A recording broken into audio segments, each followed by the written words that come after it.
বাংলাদেশের সঙ্গে যুদ্ধ ভারতের কাছে তো কয়েকদিনের ব্যাপার নয়, কয়েক মিনিটেই ফয়সলা হয়ে যাবে। তা আমরা বড় ভাই হিসেবে চিমটি কাটছে, আঁচড় কাটছে, সহ্য করছি।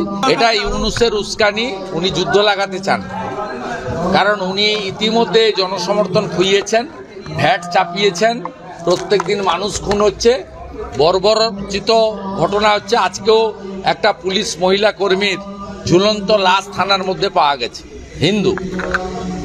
স্বাভাবিকভাবে ইউনূস যুদ্ধ লাগিয়ে রাষ্ট্রপ্রেমের জিগির তুলে টিকে থাকতে চাইছে, কিন্তু ভারতীয় বিএসএফ সংযমের পরিচয় দিচ্ছে, কারণ বাংলাদেশের সঙ্গে যুদ্ধ ভারতের কাছে তো কয়েকদিনের ব্যাপার নয়, কয়েক মিনিটেই ফয়সলা হয়ে যাবে। তা আমরা বড় ভাই হিসেবে চিমটি কাটছে, আঁচড় কাটছে, সহ্য করছি। তো বেড়া আমরা দেবই। পাবলিক রাস্তায় নেমেছে। কেন্দ্রীয় সরকার সাথে আছে বলেই তো কালকে হটিয়ে দিয়েছে ওদেরকে।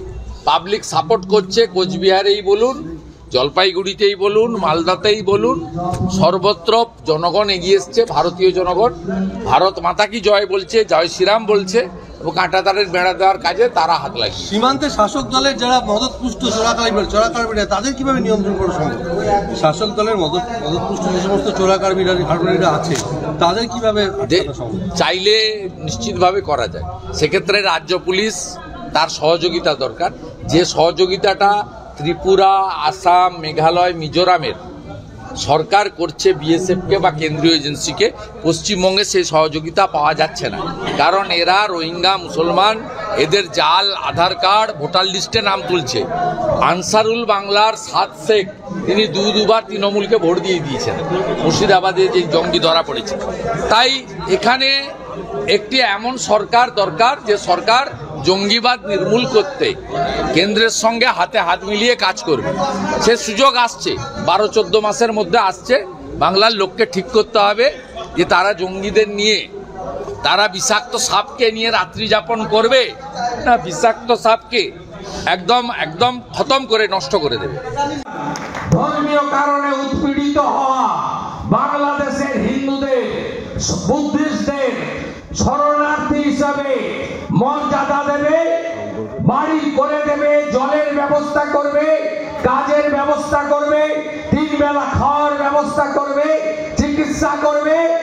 আর ওই কালকে শিয়ালদা স্টেশনে যারা ধরা পড়েছে মায়ানমার হয়ে, বাংলাদেশ হয়ে, এই বাংলা হয়ে যারা দিল্লি যাচ্ছিল, এই অনুপ্রবেশকারী রোহিঙ্গা মুসলমানদেরকে পেরিয়ে এই রাজ্যের বাইরে বের করতে হবে। এটাই হচ্ছে একমাত্র সমাধান। গোটা পৃথিবীর হিন্দুদের বাংলাদেশের হিন্দুদের পাশে দাঁড়ানো উচিত। সেই কাজ আমরা আমাদের সীমাবদ্ধ ক্ষমতার মধ্যে দাঁড়িয়ে এপার থেকে করেছি, আপনাদেরকেও করতে হবে। এবং সবাইকে বাংলাদেশের পীড়িত, নির্যাতিত, বঞ্চিত, আক্রান্ত তাদের পাশে আমাদের সকলের দাঁড়ানো উচিত। আমরা যদি প্রকৃত হিন্দু হয়ে থাকি এবং আমরা যদি সনাতনকে বাঁচিয়ে রাখতে চাই, এই লড়াইটা শুধুমাত্র হিন্দুত্বের লড়াই নয়, এই লড়াইটা হিন্দুদের অস্তিত্ব রক্ষার লড়াই।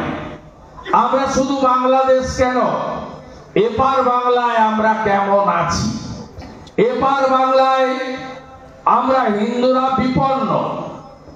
আপনারা জানেন যে আমি বর্তমান শাসক দলের অনেক গুরুত্বপূর্ণ জায়গায় ছিলাম, প্রশাসনিক এবং দলগতভাবে।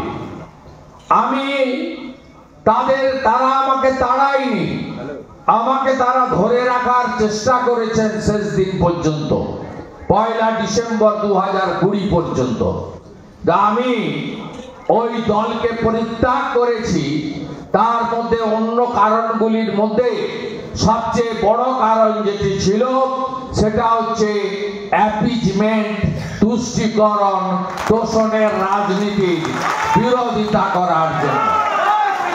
তাই আমরা এপার বাংলার হিন্দুরাও কেউ ভালো নেই, ভালো থাকতে পারি না। তার কারণ রক্ষক যদি ভক্ষক হয় কখনো আমরা টিকে থাকতে পারবো না। আমি এপার বাংলার হিন্দুদের অবস্থা আপনারা অনেক সভা সমিতি, মিডিয়া, সোশ্যাল মিডিয়া নানাভাবে শুনেছেন, জেনেছেন। 2024-এ দুর্গাপুজো থেকে শুরু করে কার্তিক পুজো এমন কোন সনাতনী ধর্মীয় আচার অনুষ্ঠান নেই যেখানে আমরা আক্রান্ত হইনি। শুধু তাই নয়, প্রত্যেক দিন সকালবেলা, শীতের সকালে আপনি গোটা পশ্চিম বাংলায় জাগ্রত, প্রতিষ্ঠিত শতাব্দী শতাব্দী প্রাচীন মন্দিরগুলো থেকে, সমস্ত বিগ্রহ থেকে শুরু করে মন্দিরের থেকে চুরি, এটা একটা নিত্য নৈমিত্তিক ঘটনায় পরিণত হয়েছে পশ্চিমবঙ্গে। শুধু বেলডাঙাতে কার্তিক পুজোকে কেন্দ্র করে একাধিক মন্দির ভাঙা হয়েছে। হ্যাঁ, বাংলাদেশে 600 মন্দির ভেঙেছে, এপারেও অনেক মন্দির ভেঙেছে গত 3-4 মাসে, যার অসংখ্য আপনারা উদাহরণ আমরা দিতে পারি।